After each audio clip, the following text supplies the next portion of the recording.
We met on Tinder. We met on Cupid.com. He approached me on LinkedIn. He's hot. So hot. Mildly attractive. And my loser boyfriend literally just left me for someone with more EQ. Like, I can't do mathematics.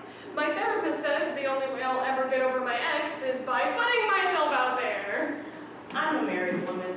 So I swipe right. So I return his electronic kiss. So I accept his request and write, okay, I'll mentor you. And we begin to text. He starts messaging me. We engage in a professional email relationship.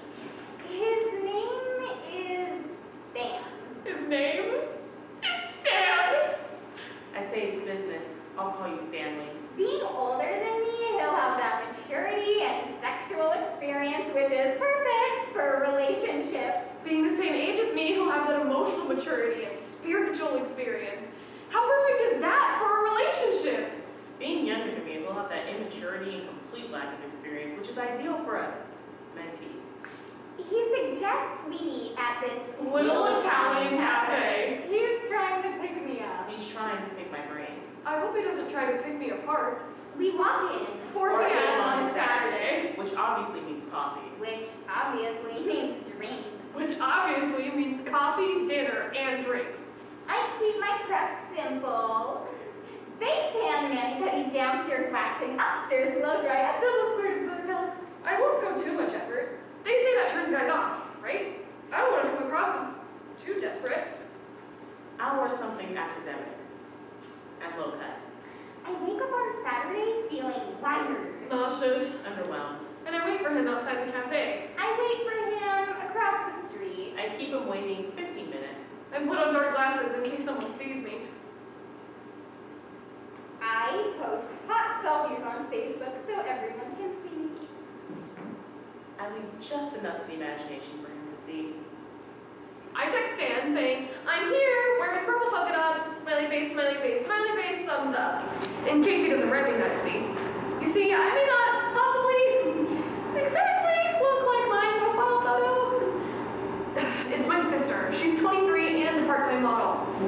Then this other girl wearing purple polka dots randomly arrives. She's waiting too. This could only happen to me, so I SMS. Hi Stan, I'm in this purple polka dots with the yellow carnation in her hair. And then my purple polka dotted doppelganger just up and leaves. What if he thinks I made it alone? I frantically start texting, explaining everything, and Jessica goes, stop.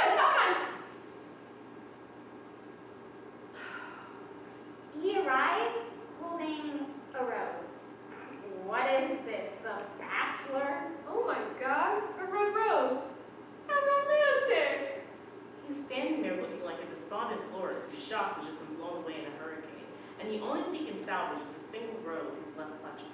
But he's hot. So hot. Mildly attractive. He says, hi, you must be Rachel. Holly, Marie, And holds the cafe door open. letting me, in first, Like some cheesy tryhard. old-fashioned gentleman who, clearly just wants to check out my ass. We sit, and this place is so kitsch. quaint, Inappropriate for mentoring. With these awful plastic tables. like you find in those authentic restaurants in Milan, and IKEA. We sit, and this enormous really sweet. Quite sour. Italian woman introduces herself as the owner. He seems kind of nervous with her. There's a familiarity between the two. She hands us these really cute, Incredibly tacky. Menus. We're eating. thank God, because I'm so hungry I could eat a vegan. It's Italian, and I don't do carbs. I go for the garlic pizza as a starter, lasagna for the main, and tiramisu for dessert. I order a double espresso. A salad, no dressing, from the children's menu. And Stan Stanley. says, I'll have what she's having. And then he starts talking.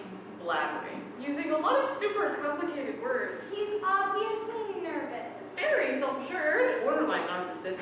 And he's cracking jokes. He's cracking up. Is he on crack? And we're flirting. In this awkward silence that's... Strangely intellectually stimulating. And I'm staring at him and thinking about my ex and how this time I'll be strong enough not to go back to him. And I'm staring at him thinking, why am I feeling these butterflies and not guilt? And I'm staring at him and thinking, God, I hope his cold sore isn't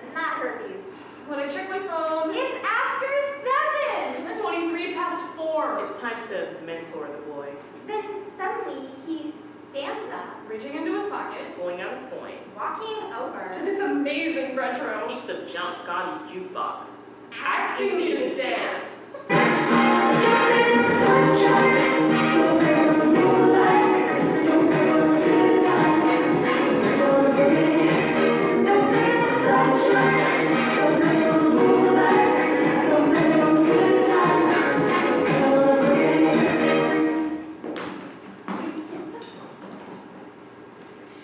I excuse myself, Going to the restroom the ladies, to see if there's a window to escape from.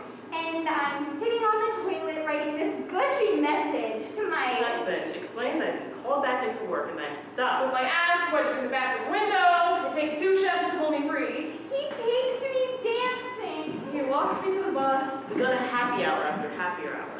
And as the sun rises and I dangle my door keys in his drunken That's smile. smirking right at me, and I know he's about to. Thank God Almighty, the bus is early and can put us out of our hideous misery. And as we reach my front door, he turns to me. As the bus door opens, he turns to me. And as he opens our taxi door, he turns to me. Something in his face changes.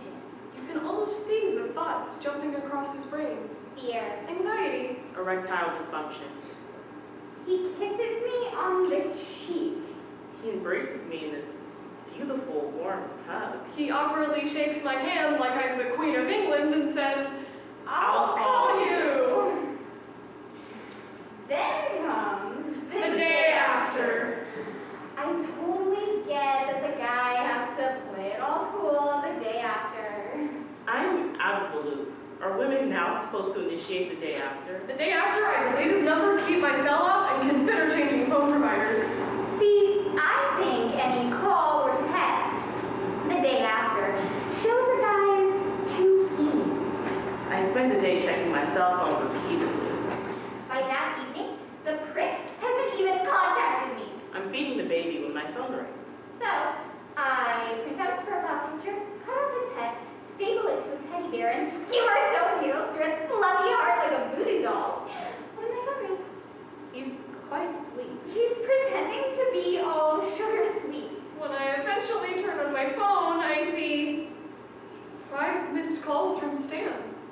He tells me about his mother-in-law. I didn't receive 5 missed calls from my ex in 7 years. He tells me about his mother-in-law. His first messages are all apologies for being so nervous, explained really nervously. And you can't sugarcoat rejection. Is he mentally disturbed to reject me? He says how he watched me from across the street as I panicked over the girl in purple polka dots. But it did make me remember how my husband used to make me feel. It did confirm my belief that all men are just giant dicks on legs. Then he saw this tenderness in me, and at that moment, he knew. I was his 3rd date, and he just knew. Then he tells me about his mother-in-law. And I don't know, maybe true love is just 2 flawed people refusing to give up on each other. I believe it was Aristotle who said that. Or was it Justin Bieber? The woman who served us at the Italian cafe where we met, that was his mother-in-law. She was the one who convinced Stan to get back out there and look for love again. That's what his wife would have wanted. She was only 24.